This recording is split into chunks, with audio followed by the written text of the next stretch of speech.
Not a buyer's market. The looming recession has buyers on the edge of their seats, fully aware that the housing market has slowed considerably.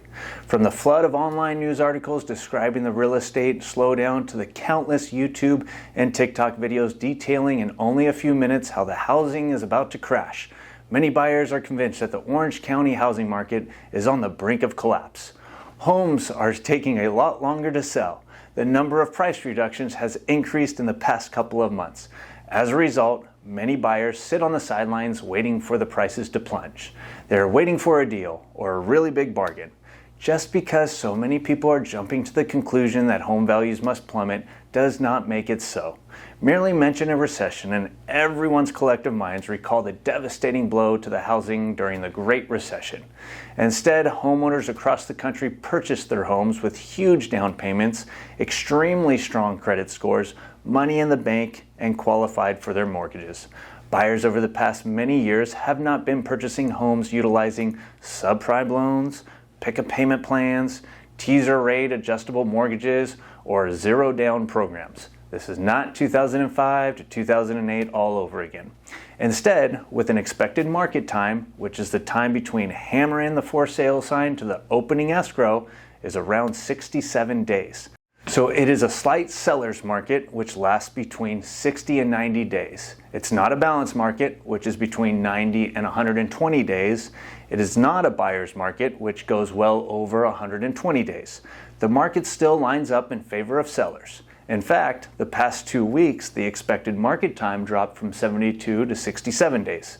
Surprisingly, the Orange County housing market got a little hotter. It appears as if this year's rise in market time has stopped and will remain a slight seller's market for the remainder of the year.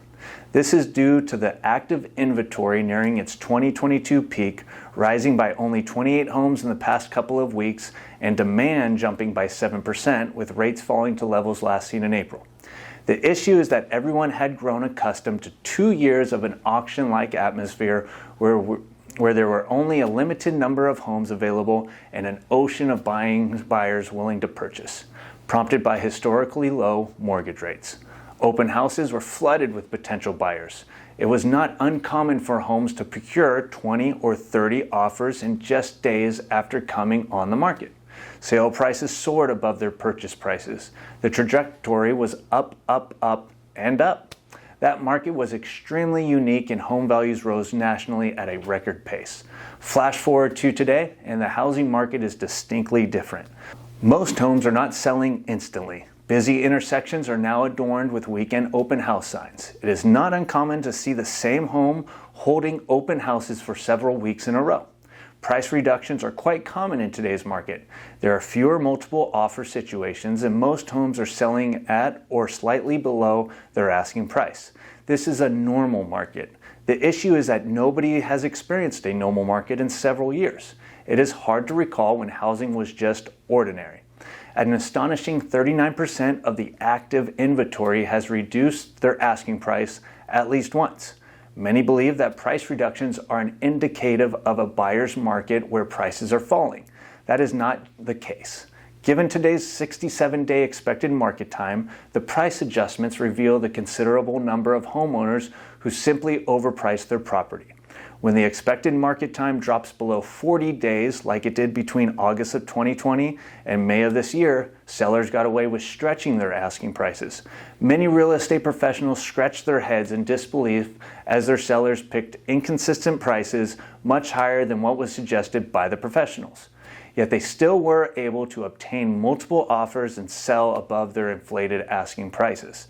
That market is now in the past. Arbitrarily pricing a home and stretching the asking price above the last comparable sale will result in a limited activity and the need to readjust pricing. It is a slight seller's market. That means that sellers still get to call more of the shots, but homes are not selling instantly, and home values are no longer soaring higher. In order to find success, sellers must carefully consider the most recent pending and closed sales and take into consideration the location, condition, upgrades, and amenities. While it may have been a place they called home for years, buyers do not have that emotional tie and will instead rely on the fair market value based on comparable properties. With today's higher interest rate environment, they do not want to overpay. Buyers must understand that the market is not lining up in their favor. Yes, Orange County housing has slowed. They no longer have to make an immediate decision. They no longer are competing with a busload of other offers to purchase. They no longer need to write offers tens of thousands of dollars above the asking price. Yet the market is still hot enough that they are not going to get a deal or buy a home at a bargain price. Values might not be adjusting lower, but just slightly. Instead, the market is finally a normal, more reasonable market. And if you want to buy an investment property without having to worry about managing it, give True Door Property Management a call and we'll make you more money with less drama.